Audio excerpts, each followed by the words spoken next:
What is going on, everybody? My name, of course, is Nate, and today I'd like to talk about what made games like Skyrim and The Witcher 3 so great. Both of these games are largely considered to have set the bar for what an RPG ought to be, and on this channel we do a lot of chatter about where games went wrong and how Fallout 4 missed X opportunity, but sparsely do we discuss where these developers really hit the bullseye, so that'll be today's subject, and hopefully, by the end of this video, we can have some sort of checklist, or at least loose ideas regarding what a decent RPG should have included. So hopefully the Elder Scrolls 6 or whatever the hell CDPR is developing next will strive to feature. Despite both being medieval set open world RPGs, Skyrim and The Witcher 3 are very different games with their own unique styles. Skyrim strives to allow the player to build their entirely own narrative, basically from scratch. You can be Mr. Tickles, the stealthy yet morally inclined Khajiit, or a physically imposing reptile named Bobby Joe Griddle. You are who you please, and Bethesda designed the game's objectives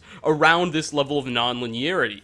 As soon as you complete the tutorial, you are thrust into the world that is Skyrim with your character, ready to take on any quest you please straight fresh off the boat. In theory, you could complete every single side quest and factional storyline, save the Civil War, before you decide to tackle the main quest line, and that's completely fine. Play it as you please. The Witcher 3's approach to an RPG is a very different one. You're not building your own narrative, but instead assuming one that's already been established of your character Geralt, who already has a backstory, motivations, and an assembly of allies. The game sends objectives to you in a more linear fashion. You can't just go to the game's largest city immediately after the tutorial. Yes, it's still open world, but it's more of a series of open worlds that you unlock access to as you advance through Geralt's story, and you advance through Geralt's story as the developers intend you to. Now this may seem rather restrictive at first, until you consider just how well crafted and truly massive each of these worlds are.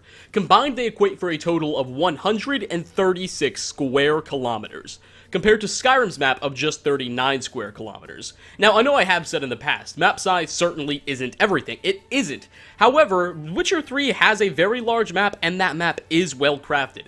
Like Skyrim, it is filled with content. Furthermore, the story was remarkably well written. Unlike Skyrim, where Bethesda had to account and design quests for a whole plethora of different possible character paths and types, resulting in more generic styled quests and the presentation of quest lines, CD Projekt Red wasn't limited by such restrictions. They had a linear game, a single character that they had to focus building a story off of. Geralt, the late 40-something romantically inclined sarcastic witcher, rather than Bethesda's generic Dragonborn, who could literally be anything from a cat person to a lizard woman. The result of this was a much more immersive main storyline out of The Witcher that still did give you a chance to make huge, complex choices. A decision you make halfway through the game could mean you playing a different rest of the game.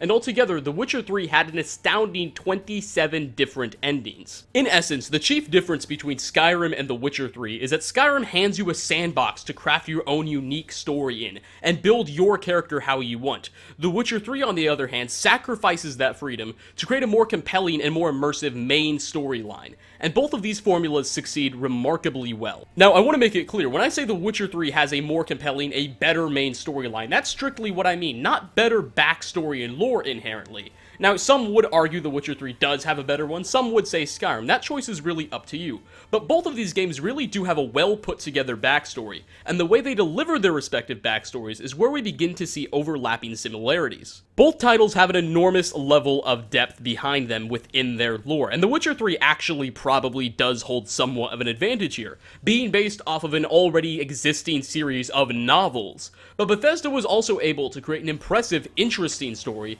that's very easy to understand yet still insanely deep, and the fashion in which both of these games present their respective backstories to you is one that's not very forced. Through environmental storytelling, both games are able to use their already immersive worlds as a tool to encourage players to dig deeper.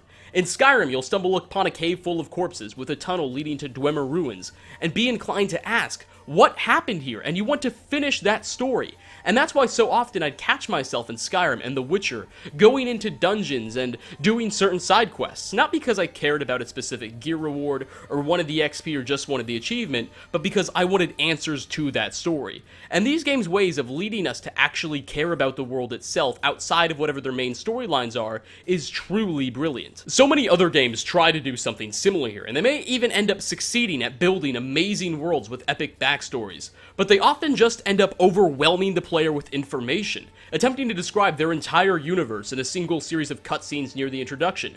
Ever hear of, say, Kingdoms of Amalur? No? Barely remember it? Exactly. Skyrim and The Witcher never had to do that. Most of what I know about the lore surrounding those two games isn't because it was blatantly laid out and explained to me in some part of the main quest line, but because I wanted to find out. I wanted to know why everyone in Dawnstar was having nightmares. I wanted to know what the hell killed that person and what could do that to a human being in The Witcher. Not because the game forced me to find out. They sort of ease you into their worlds, letting their immersive environments and the player's curiosity do the rest. And as a side note, perhaps I am giving a little bit too much credit here, but I don't care. The soundtracks that both of these games have are astounding.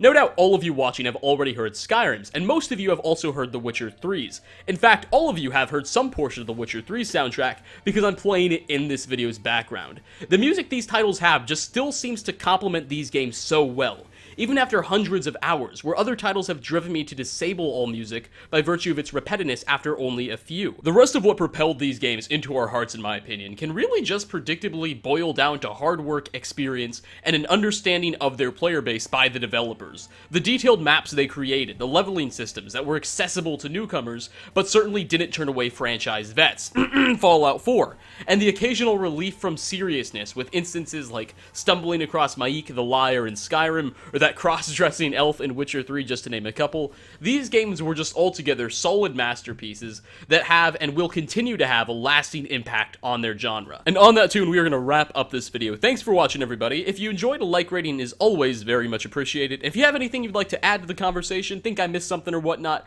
leave a comment down below. Again, thanks for watching, and I hope to see you all in my next video. Peace out, everybody.